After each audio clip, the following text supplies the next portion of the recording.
आदिवासी कांग्रेस के मनोज ठाकुर जी, और आज कमलनाथ जी ने हम सब के बीच जिनको भेजा कि जाओ आदिवासियों के बीच मेरी अपनी बात कहो, अपना एजेंडा कहो, अपना वचन पत्र कहो। भाई आदिवासी कांग्रेस के प्रदेश अध्यक्ष रामू टेकाम जी, श्रीमती चाची जी, मालती ठाकुर जी, बारेलाल दादा, दलपत शाह जी, भट्टी दादा, तुमराम जी, हमारे जनपद सदस्य, हमारे सरपंच साहब शोभापुर, हमारे रिटाल खापा से पधारे ठाकुर दादा, तिवारी जी, चाचा आदरणीय, सभी सम्मानित साथी भाई फागूराम जी, हमारे साईं खेड़ा ब्लॉक अध्यक्ष सम्मानित दिग्विजय सिंह जी, सभी हमारे भाई कैलाश खुराना, सभी सम्मानित साथी भगवान दास भी, हमारा राजेंद्र सिंह, सभी हमारे और एक कांगे के संजय ये खड़ा है, और सभी सम्मानित साथी और मंचासीन हमारे, और जो मुझे आज यहाँ सुनने आए हैं सभी मेरे साथीगण, ब्लॉक कांग्रेस, सेक्टर कांग्रेस, मंडलम कांग्रेस के सभी पदाधिकारीगण, आदरणीय साथियों और मामा जी, ये चुनाव केवल इस बात के लिए नहीं लड़ा जा रहा है कि यहां से चुनाव जीतकर कौन जाएगा और प्रदेश में सरकार बनानी है, इसलिए विधानसभा में हमें वोट डालनी है। 17 तारीख को मतदान है, हमको वोट डालना है। सवाल इस बात का नहीं है कि 17 तारीख को मतदान है और हम अपने आदत अनुसार वोट डालेंगे। नगर पालिका के पूर्व अध्यक्ष संतोष दादा जी भी यहाँ बैठे हैं और हमारे बड़े चाचा तिवारी जी भी यहाँ बैठे, मैं उनको भी प्रणाम करता हूँ। सवाल ये है कि ये चुनाव इसलिए अति आवश्यक हो गया है, या चुनाव इसलिए इस प्रदेश की और देश की दशा और दशा पर बदलने वाला है, क्योंकि अगर इस बार भारतीय जनता पार्टी यह चुनाव जीती तो याद रखना मेरे आदिवासी भाइयों, इस देश का संविधान बदल दिया जाएगा। बाबा साहब भीमराव अंबेडकर जी के संविधान पर अब करारी चोट होने जा रही है। ये बात मैं इसलिए नहीं कह रहा कि ये चुनाव है, चुनाव में मुद्दे बनते हैं, मैं ये बात इसलिए आपके बीच में कहने जा रहा हूं क्योंकि नई संसद का भवन बनकर तैयार हो गया है, राजदंड उसमें रखा गया है। प्रजातंत्र में राजदंड का कोई उपयोग होता नहीं है, लेकिन राजदंड उसमें स्थापित कर दिया गया है। देश का नाम बदलने का प्रयास किया जा रहा है और अब भारतीय जनता पार्टी अगर यहां से चुनाव जीत गई तो याद रखना मेरे साथियों, इस देश का संविधान भी बदलेगा, इस देश का विधान भी बदलेगा और इस देश का निशान भी बदल जाएगा। और अगर ऐसा संभव हुआ तो मैं बहुत ईमानदारी से और भरोसे से ये कह रहा हूं, बहुत कान खोलकर सुन लेना मेरे आदिवासी भाइयों बहनों, मेरे अनुसूचित जाति के मेरे भाइयों बहनों, गरीब पिछड़ा वर्ग के मेरे साथियों, अल्पसंख्यक साथियों, अगर इस देश का संविधान बदल गया, विधान बदल गया और निशान बदल गया और भारतीय जनता पार्टी अब सत्ता में आ गई तो हम लोगों की हालत वो जो सड़क पर बैठी गौ माता है ना, ऐसी हो जाएगी जिसका कोई धनी कोई थोड़ी नहीं होगा। जो भी आएगा वो लाठी मारकर हमको सड़क से उठा देगा, हमें सड़क पर बैठने का भी अधिकार इस देश में बचने वाला नहीं है।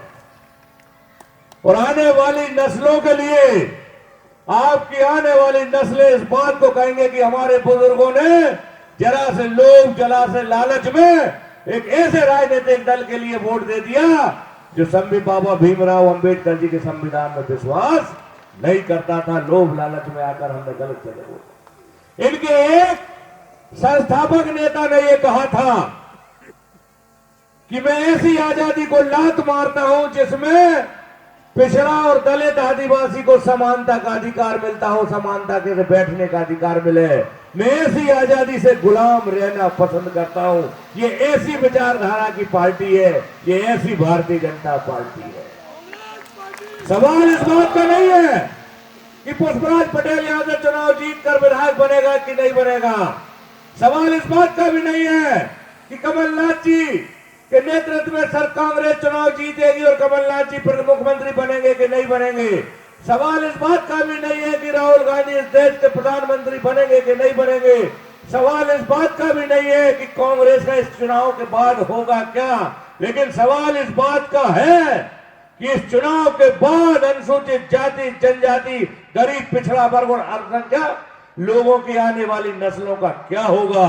ये वो चुनाव है। हमें अपने आने वाली नस्लों को बचाए रखने के लिए उनको उनका अधिकार मिले, उनको शिक्षा मिले, उनको स्वास्थ्य मिले, उनको रहने को मकान मिले, उनको समानता का अधिकार मिले, इसके लिए हमें कांग्रेस को वोट देना जरूरी है। ये आपकी वोट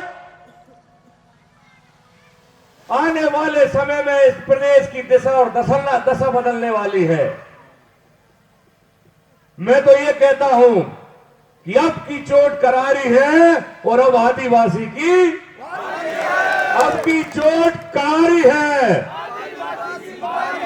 अब आदिवासी की बारी है। आदरणीय साथियों, कमलनाथ जी ऐसे जिले से सांसद बनते रहे जहां पर अगर आज कमलनाथ जी नहीं होते तो छिंदवाड़ा में हो सकता है कि आदिवासियों के 10-50 कोई गांव रहे होते, अंत आदिवासी उस छिंदवाड़ा से पलायन कर चुका होता। लेकिन 79-80 में एक ऐसा नेता छिंदवाड़ा की धरती पर उसने पैर जमाया और छिंदवाड़ा के आदिवासियों ने भी उस पर इतना भरोसा जताया कि पिछले 40 सालों में छिंदवाड़ा का वो विकास हुआ कि हमारे प्रदेश की राजधानी भोपाल का भी नहीं हुआ। आज वो नेता यहाँ पे मुख्यमंत्री बनने जा रहा है। हमारे जिले की सीमा वहां से लगी हुई है। हम सबको बड़े विश्वास से उन्होंने आपके बीच में भेजा है। अगर हम लोगों को आपका आशीर्वाद मिला तो ये समझ लेना कि आप सीधे कमलनाथ जी से जुड़ने जा रहे हैं। सुहागपुर विधानसभा, पिपरिया विधानसभा सीधी कमलनाथ जी से जुड़ने जा रही है। और जो विकास छिंदवाड़ा का होगा, मैं ईमानदारी से ये कहता हूं कि हम कमलनाथ जी के पांव पकड़ लेंगे कि जो विकास आप अपने जिले में करा रहे हो, हम भी आपके प्रतिनिधि के रूप में चुनकर आए, हमें भी उसका अंशदान दिया जाए। और मामा जी, मैं आपके सामने ये आपसे भी कहना चाहता हूं, कमलनाथ जी मुख्यमंत्री बनने जा रहे हैं, इसमें कोई दो राय नहीं है। प्रदेश में सरकार बनने जा रही है, कोई दो राय नहीं है। लेकिन कुछ योजनाएं जो पिछले 20 सालों में चल रही है उनकी समीक्षा होनी चाहिए। आज आदिवासी क्षेत्रों के ग्राम पंचायतों में ये प्रधानमंत्री आवास योजना और मुख्यमंत्री आवास योजना की जांच होनी चाहिए। आखिर इन क्षेत्रों में प्रधानमंत्री और मुख्यमंत्री आवास योजना का पैसा गया तो आखिर गया कहां। ये कहते थे 22 में हर आदिवासी, हर आदमी के सर पे छत होगा। मैं पूछना चाहता हूं यहाँ कितने आदिवासी भाई बहन बैठे हैं जिनके ऊपर छत है, आज भी खपड़ों में रह रहे हैं और सरारू और न जाने वो कौन सी झाड़ियां हैं जिनको वो एक सा करके उसके ऊपर भूसा डाल देते हैं या पानी डाल देते हैं और ईंटें रख के 4-4 महीना बारिश का बिता देते हैं। आज भी इस क्षेत्र का किसान, इस विधानसभा का किसान आदिवासी ऐसे जीवन जी रहा है। मैं गया था पांडुखेड़ी, पांडरी, महोला, आपके क्षेत्र में घोगरी, आपका क्षेत्र जाकर देखिए कि आज भी आदिवासी के पास रहने के लिए मकान नहीं है। सड़कें तो मनोज भाई बहुत दूर की बात है, अरे पहले मकान तो दे दो, मकान। माननीय विधायक जी हर मंच से चिल्लाते हो कि हमारे मुख्यमंत्री ने ये किया, वो किया। मैं तो कहता हूं जरा आदिवासी गांव में एक दौरा करके तो देख लो कि तुमने 15 वर्षों में क्या किया। विस्थापित गांव की बात करें, जयसिंह नर्रे जी यहां पर बैठे हैं। कहां दादा, कितना जयसिंह दादा ये बैठे हैं।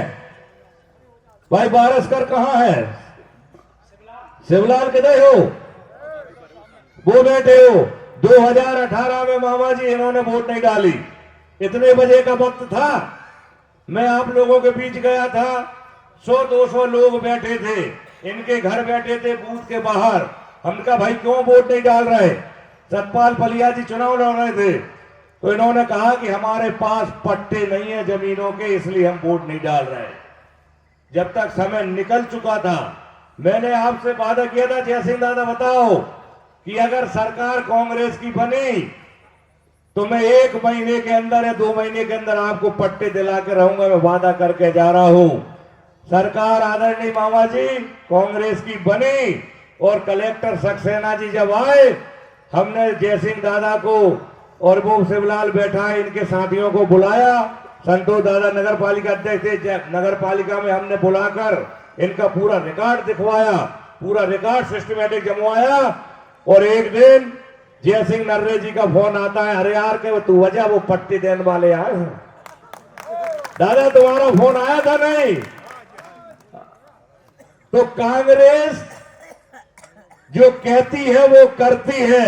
हमने कहा था हम 2 महीने के अंदर पट्टे दिलाएंगे, हमने 1 महीने के लगभग अंदर पट्टे दिला दिए थे। आज विस्थापित गांव के लोगों के पास जो पट्टे हैं वो कांग्रेस ने दिलाए, जबकि विस्थापित गांव कम से कम 10 साल पहले यहाँ आए विधायक जी। और जो सड़कें, जो अस्पताल, जो बिजली खंभे वहां पर लगे हैं, ये आपने अपनी तरफ से नहीं लगवाए। ये तो शासन के नियम से जब विस्थापित गांव होता है, तो कोई भी गांव जब विस्थापित होता है तो वहां पहले सड़कें बनाई जाती हैं, नाली बनाई जाती है, बिजली के खंभे लगाए जाते हैं, स्कूल बनाया जाता है, अस्पताल बनाया जाता है, और उस गांव को पास के हाट बाजार से सीधा जोड़ने के लिए सड़क बनाई जाती है। ये तो विस्थापन के साथ जुड़ा हुआ है। माननीय विधायक जी, आज इस मंच से पूछना चाहता हूं कि आपने अलग से क्या किया? केवल आदिवासी बच्चों के जन्मदिन में जाने से और 100-200-300 रुपया का कपड़ा ले जाने से उनका जीवन यापन नहीं होगा। किसी गेट का नाम किसी बड़े महापुरुष के नाम से रख देने से आदिवासी समाज का पेट पालन नहीं होगा। मैं ये पूछना चाहता हूं कि जब आदिवासियों की नावें तोड़ी जा रही थी, जब आदिवासियों के जाल काटे जा रहे थे, तब माननीय विधायक जी आप चुप क्यों रहे? जब आदिवासियों को गिरफ्तार कर उन पर केस बनाए जा रहे थे, माननीय विधायक जी आप चुप क्यों रहे? जब आदिवासियों को यूरिया की बोरियों के लिए अलग से पैसे देने पड़ते हैं, माननीय विधायक जी आप चुप क्यों रहते हैं? जब डीएपी की बोरी के लिए आदिवासी सेमरी हरचंद में दिन रात खड़ा रहता है, माननीय विधायक जी आप चुप क्यों रहते हैं? गेहूं खरीदी केंद्र हमने बनवाए थे मामा जी यहाँ पर, कि हमारे आदिवासी भाई, साधनहीन संपन्नहीन किसान भाई, कामती के आसपास एक गेहूं खरीदी केंद्र बनाया जाए। कांग्रेस की सरकार बोलो बनाया था कि नहीं बनाया? बोलो जयसिंह दादा बनाया था कि नहीं गेहूं खरीदी केंद्र आपके जहां? आज गेहूं खरीदी केंद्र कहां है? लांगा बमोरी। आपके पास साधन नहीं है, ट्रैक्टर नहीं है, ट्राली नहीं है, अपनी गेहूं की उपज कैसे ले जाओगे? कोई भी योजना जब बनती है तो उसकी नियत, उसकी नीति ये होती है कि हम अपने गरीब आदिवासियों को वही उनकी सुविधा दें। कांग्रेस की भी यही सोच थी कि आपको हम आपके घर जाकर गेहूं खरीदी केंद्र बनाएं, और जो कीमत मंडी में या अन्य किसानों को उनके यहां मिलती है, वही कीमत आप गरीब लोगों को भी आपकी फसल अनाज का वही मिले, इसके लिए योजना बनाई गई थी। लेकिन भारतीय जनता पार्टी की सरकार ने अपने उद्योगपति साथियों को बढ़ावा देने के लिए, उनको आर्थिक लाभ देने के लिए सारे के सारे गेहूं खरीदी केंद्र उनके वेयर हाउसों में लाकर रख दिए। आज मूंग की बात करें, सारे के सारे मूंग खरीदी केंद्र किसके पास है? भारतीय जनता पार्टी के नेताओं के वेयर हाउस के पास है। कोई किसान ये बता दे कि बगैर पैसे के उन्होंने मूंग बेची हो। मैं आपसे कहना चाहता हूं, मेरे आदिवासी भाइयों बहनों, अगर आपका आशीर्वाद मिला और आपका बेटा, आपका भाई, आपका भतीजा अगर आप सदन में पहुंचता है, तो जो लड़ाई में कल तक सड़क पर लड़ रहा था, वो लड़ाई मैं आगे सदन में भी लड़ूंगा, और आपके हर एक वोट की कीमत अपने खून पसीने से चुकाने का प्रयास करूंगा, क्योंकि समय बहुत ज्यादा हो गया है। मेरा चाल, मेरा चरित्र, मेरा चेहरा आपसे छुपा नहीं है। मैं पिछले 20-25 साल से आपके बीच में आ रहा हूं। ये कामती के पास, सड़क के पास एक कुइया थी छोटी सी, जिसमें पानी ऊपर रहता था। मैं साइकिल से, हम लोग आते थे पिकनिक मनाने, 14-15 साल की उम्र से कामती आ रहा हूं। मेरा कामती से बहुत पहले से रिश्ता रहा है। बहुत से मेरे साथी यहाँ से मेरे साथ पड़े हैं। मैं आपसे ये वादा करता हूं कि आपको कभी खाली हाथ नहीं जाने दूंगा, आपको कभी निराश नहीं करूंगा। मैं और मेरे साथी निरंतर आप लोगों के बीच आते रहेंगे, आपकी हर समस्या के लिए लड़ते रहेंगे। मैं ये कुछ बातें कहना चाहता हूं राजा साहब के बारे में। कि आपके विधायक ने हमारे राजा साहब के साथ क्या किया। राजा साहब ने 8 एकड़ जमीन स्कूल के नाम पर दी, और जब आज कोई स्कूल के नाम पर जब जमीन दान देता है तो होता यह है कि हम अपने बुजुर्गों के नाम पर वह स्कूल का नामकरण संस्कार कराना चाहिए, होता भी है और कराना भी चाहते हैं, इसी के लिए तो दान देते हैं। तो हमारे पूरे क्षेत्र की मांग थी, राजा साहब के पास गए कि हजूर ये 8 एकड़ जमीन जो शोभापुर के नजदीक की लगी है, करोड़ों रुपए की जमीन, हम चाहते हैं कि ये राजा साहब, राजा उमराव शाह जी जूदेव के नाम से ये हम स्कूल यहाँ बनवाना चाहते हैं, और ये जमीन आप दान दे दो। राजा साहब ने जमीन दान दी, लेकिन माननीय विधायक सोहागपुर ने आज तक जमीन तो ले ली, स्कूल भी बनवा दिया, लेकिन आज भी उस स्कूल का नाम स्वर्गीय महाराज साहब उमराव शाह जी जूदेव के नाम पर नहीं रखा। ये हमारे विधायक जी की एक बेईमानी है, एक गद्दारी में कहूं तो ये हमारे सबका हमारे राजा साहब के साथ है। 80 एकड़ जमीन एक मंदिर में राजा साहब ने दान में दी, और जब राजा साहब ने मंदिर की व्यवस्था देखी तो उन्होंने जब पुजारी से कहा कि ये गलत कर रहे हो, हम ये जमीन का हिसाब किताब चाहिए, तो माननीय विधायक जी ने राजा साहब और शोभापुर बस्ती की बात तो नहीं सुनी, उस पुजारी की बातों में लगकर उस पुजारी को संरक्षण देने का काम किया, और आज भी वहां पूरा संरक्षण माननीय विधायक का उस पुजारी के साथ है। ऐसे हमारे माननीय विधायक जी की करनी और कथनी रही है। ये ऊपर से कुछ और है, ये अंदर से कुछ और है। इन्हें आदिवासी क्षेत्र की ना तो कभी चिंता रही और ना कभी आने वाले समय में चिंता रहेगी। मेरा आपसे अनुरोध है, 17 तारीख को है मतदान, और पंजे की बटन पर लगे निशान। आज मैं आपसे पुनः अनुरोध कर रहा हूं कि आपका आशीर्वाद मुझे मिला तो आपके हर एक वोट की कीमत में खून पसीने से चुकाने का प्रयास करूंगा। जय भारत, जय हिंद, जय सेवा, जय जवाहर। बढ़ाइए हाथ, फिर कमंडा।